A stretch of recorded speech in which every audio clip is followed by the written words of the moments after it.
Ô Héctori, e nesse cenário, né? Isso abre espaço, então, para o Brasil também cortar juros? Ou aí a gente, olhando aqui para a nossa deteriorização fiscal, isso já compromete qualquer tipo de estratégia aí anticíclica? O ponto aí que a gente tem que olhar é inflação. Então, se as expectativas de inflação não reagirem a isso, né, aí vai ficar difícil. E o ambiente inflacionário não é acolhedor, tá? Por quê?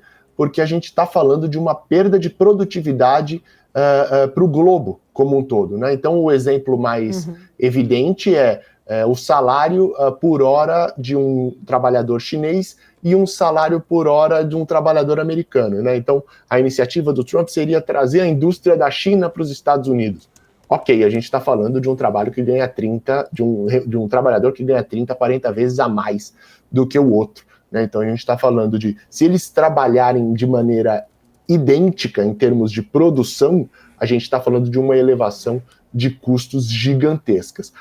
Gigantesca. É claro que pode ser que não ocorra essa saída da China para os Estados Unidos, o que é muito pouco provável, né? É mais provável que saia da China e vá procurar algum outro parceiro comercial, que não é cujo custo de mão de obra não é 30, 40 vezes a mais, que seja 10, mas ainda assim a gente está falando de uma redução da produtividade, consequentemente um avanço inflacionário em termos globais, né? Então, uma parte relevante dos preços brasileiros vem lá de fora. A gente precisa ver se a benesse que nós vamos colher vai ser suficiente para que a taxa de câmbio compense a inflação, e aí, em termos relativos, a gente fique melhor.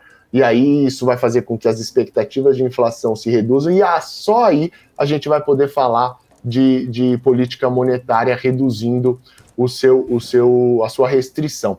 Então, por enquanto, ainda muito incerto, muito incipiente, nós precisamos de mais insumos de transmissão nessa cadeia e efeitos líquidos mais palpáveis para que a gente possa traçar um novo parâmetro, uma nova diretriz para a política monetária. Por enquanto, é juros restritivo, economia em restrição para tentar controlar o avanço dos preços aqui no Brasil, que não é pouco.